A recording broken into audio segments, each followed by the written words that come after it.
हमारी सरकार चाहती है कि आपकी जो भागीदारी है, आपकी जो हिस्सेदारी है वो आपको मिले, आप सशक्त होकर निकले, अपना सर ऊंचा करके अपना काम करें। आज आपके हाथ में भी पैसा रहे कि आप भी कल अपना सर उठा के कह सके कि हम अपना रोजगार कर रहे हैं। इनके जो स्वघोषित मुख्यमंत्री हैं, महागठबंधन का मैं कहता हूं स्वघोषित मुख्यमंत्री है, क्योंकि बिहार में मुख्यमंत्री की सीट अभी खाली नहीं है। जब तक बिहार में नीतीश जी है वही मुख्यमंत्री रहेंगे। इनके जो मुख्यमंत्री स्वघोषित है वो कहते हैं कि महिलाओं को घूस दिया जा रहा है, हम कहते हैं कि महिलाओं को सम्मान मिल रहा है, उनको अपने पैरों पे खड़ा होने का मौका मिल रहा है।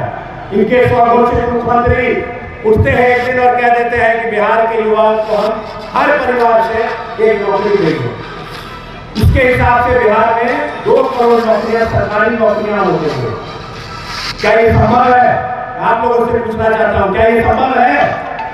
पूरे भारतवर्ष में अगर सारे स्टेट गवर्नमेंट और सेंट्रल गवर्नमेंट की नौकरियां भी जोड़ दी जाए तो 1 करोड़ नौकरियां नहीं है। और ये उठ के एक दिन कह रहे हैं कि 2 करोड़ नौकरियां दे देंगे। मगर हमारा एनडीए का जो संकल्प पत्र है उसको लेकर इन्होंने मजाक बनाना शुरू किया। ये लोग भी तो कह रहे हैं कि 1 करोड़ नौकरियां दे रहे हैं। अरे भाई पढ़िएगा तब पता चलेगा ना, आप तो पढ़े ही नहीं है, बीच में पढ़ाई छोड़ दी तो आपको कैसे पता चलेगा? 1 करोड़ नौकरी देने की बात एनडीए के संकल्प पत्र में नहीं है। एनडीए के संकल्प पत्र में है कि 1 करोड़ रोजगार देंगे हम बिहार में, हर जिले में, हर विधानसभा क्षेत्र में रोजगार के ऐसे सेंटर्स आएंगे, ऐसे प्रोजेक्ट्स आएंगे जिससे महिलाओं की तरह युवाओं को भी रोजगार मिले। और हमारा सपना यही है कि घोषी में जो युवा है उनको पढ़ने के लिए बाहर नहीं जाना पड़े, उनको नौकरी करने के लिए बाहर नहीं जाना पड़े, क्योंकि हमने उस दर्द को झेला है। जंगल राज के दौर में जो पलायन हुआ है उसका भुक्तभोगी मैं भी हूं। श्री राम को 14 साल का वनवास मिला था, मुझे 17 साल का वनवास मिला। 17 साल बिहार के बाहर रहा हूं मैं, पहले पढ़ाई के लिए, उसके बाद नौकरी के लिए, फिर प्रैक्टिस करने के लिए बिहार के बाहर रहा। मगर बिहार का माहौल बदला।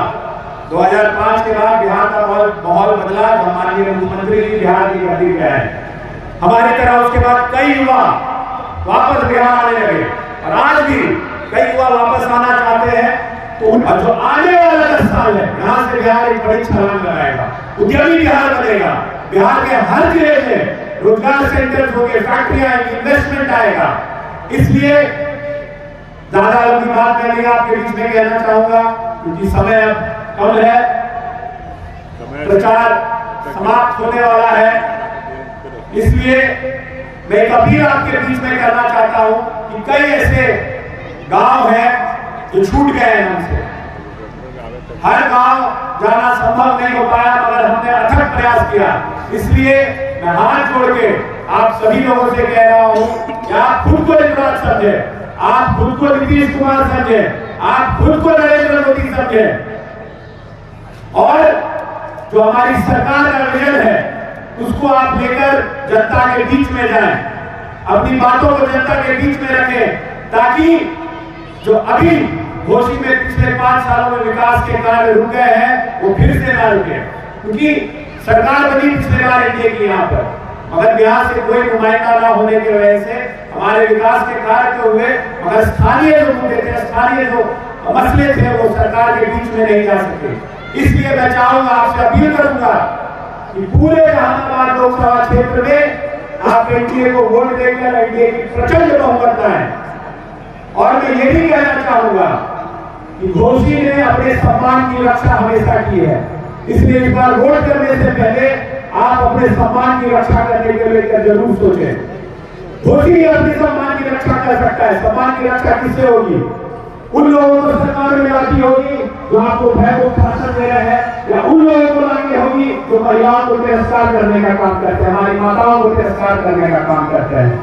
इसलिए मैं आपसे इतना ही कहना चाहूंगा, माननीय नीतीश जी ने आपको जो एक है शासन दिया है, आज हम 5 बनने जा रहे हैं लगभग ऊपरी में, यहाँ हम लोग बैठे हुए हैं। एक समय था कि 2 बजे के बाद इस बाजार में सन्नाटा छा जाता था, और आज आप 5 बजे यहाँ बैठे हैं, उसके बाद 6-7 बजे तक अपने घर पहुंचेंगे तो पहले संभव नहीं हुआ करता था। इसलिए आप उस दिन को याद कीजिए कि पहले हमें किस प्रकार का माहौल मिला था और आज किस प्रकार का माहौल है। और एक बार आप लोग अंत में यही कहूंगा, दोनों हाथ है 25 से 30, 25 से 30